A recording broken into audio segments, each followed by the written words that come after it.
What's up, guys? I just woke up Sunday morning and I went, man, we have to talk about Alexander Volkanovski, I want to say it like that, versus Brian Ortega. Now, we have to talk about this because fight damage. Fight damage is just something that doesn't seem that's discussed enough, and it's so important for the longevity and the safety of the athlete. Now, I've had experience in this area, and I want to talk about the coaches pulling the plug on the fight before somebody gets so damaged that they can't come back from it. And we need to be real, most fighters don't want that to happen. Most fighters in the moment will say, no, I'm okay to go. Now I want to talk about when I fought Ruben van Roosmalen. We have a champion at 154 pounds who came down to my weight class. I got in the ring with this guy and I just went, holy smokes, he's so big. He's so strong, plus he's taking my shots. Like they aren't doing really anything compared to most guys at my weight class who within the second or third round I can see they're fading. So when we get in a position like that where I was fighting and then I got knocked down and I fought some more and then I got knocked down again and then I made it a couple rounds without getting knocked down, but one of my teeth got snapped and I just wasn't winning the fight. So we get to the fifth round or the end of the fourth round and my coach, who's my brother, says to me, what do you think about me stopping the fight? Can you knock this guy out? Because you have to knock him out to win, which is the same situation as Brian Ortega last night. We get to the third and he's just getting pummeled. His face is wrecked. And of course, this guy's amazing and he might be able to come back and get a submission, but we got round 4 and 5 and basically we're saying at this point, you have to submit, TKO or KO Volkanovski to get the win. And when you put yourself in that situation, what needs to be asked? What was asked of me is if you can't get that win, if you can't get that finish, then should the fight continue? And when the question was presented to me, I actually just thought about it logically, which maybe a lot of fighters won't do in the moment. They're passionate and they're there to win. And they only think about right now. And for myself, it was a glory title fight. It was everything I'd worked for a decade, maybe even longer, to get this belt. But I was able to go, you know what? This is not my night. I'm not going to win this fight. And I need to just move past that, pull the plug tonight, and make sure that I don't take any real long-lasting damage. And I was able to come out of that fight probably with a mild concussion because I did get knocked down. But I went back to the hotel room and I was fine. My tooth hurt, no headache, no blurred vision, no issues at all, which is crazy because so many of these guys, I've got to be certain that Brian Ortega is going back to his room. His eyesight is going to be just messed up. The brain damage that they're taking from getting that kind of impact over and over is just ridiculous. So the big question of this episode is what is happening with the coaches? Why are the coaches not doing what my brother did for me and just said, you know what, man, let's live to fight another fight. You're not going to be champion tonight, and I know it's disappointing, but really, the alternative is you go in for 5 rounds and you're like, yeah, I finished the fight. I made it those extra couple rounds, but a loss is a loss. Does it matter whether you finish the fight or whether you just took a sitting TKO? I wouldn't have been any more proud of myself for fighting Ruben right to the last bell as opposed to at the end of the fourth just going, you know what, it's not my night, I lost. Either way you're losing, but I took less damage because I was smart. So what I want to talk about are the options that Brian Ortega had at the end of the third round.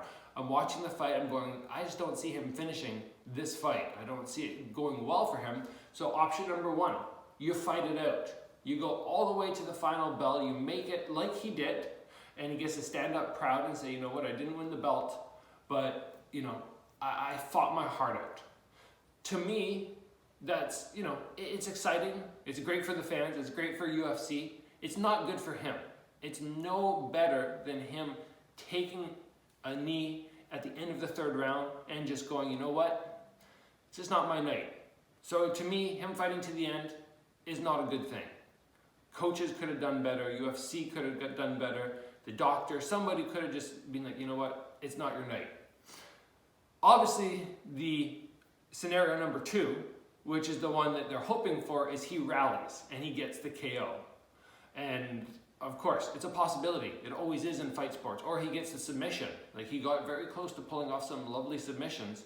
And I think it might have been in the 4th round. I might be wrong, but I think that was the 4th round. So yeah, who knows? Maybe he would have got the finish, but he didn't. But that's what you're always thinking about in those scenarios. Like, if I pull the plug now as a coach, what's going to happen to my fighter if he would have got the win? I'm taking everything he worked for.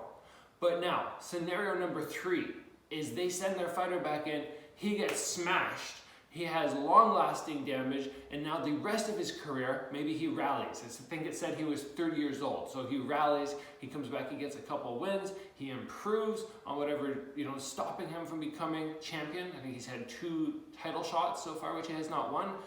You can come back. You can still be a UFC champion, but not if Volkanovski ends your career by just mashing your brain. So to me, the best scenario of those 3, fight to the end, you fight to the final bell, you didn't really prove anything except for the fact you're good at taking a shot, you get the win by pulling off some amazing KO or submission. That one's, it's there, but it's unlikely. And then he gets knocked out and he's really hurt. And it could have been prevented by pulling the plug and just saying, okay, we're done. When you are a coach, or even when you're a fighter, you need to recognize this. The fighters, as I said, not many fighters will probably be similar to me, where they will accept a loss and they will go, okay, you know what, I'm like, for me, I'm gonna go out on my shield, I'm gonna fight to the end. No, I will recognize when it's good for me to continue and when it's not good. And I will be safe and I will put my health first. Not everybody might do that. So that's when it's up to the coaches to look and go, okay, you know what, our fighter worked so hard to get this UFC championship title shot, but it's just not happening. Well, okay, it's our job to make sure that the fighters are safe, because as I watched that fight, I was cringing, and there are other fights out there that are worse than this one, where I've just gone, these guys have to be responsible. They have to be good coaches.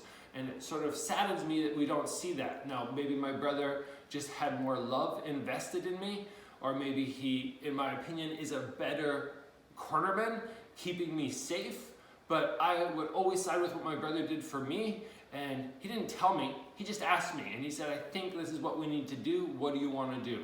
So anybody out there who's ever cornering, anybody out there who is fighting, you can talk to your coaches beforehand. It's something that a lot of people don't want to do. They don't want to talk about these situations, but talk about them, verbalize what you expect of your coaches, because some people just want to go out on their shield. They're like, you don't let me out of that ring until I'm laying flat. Other guys will be a little bit more logical, like myself, and they'll say, you know what, if I'm in danger and I'm not able to think for myself, it's up to you to pull the plug. Because you can be sure UFC is not going to voluntarily do it. They are not looking out for the fighter's best interest. They are making money. They are trying to sell the fight. If somebody's in there and they're getting smashed, you won't see Dana White walking in, stepping up, going, guys, we need to stop this fight, all right?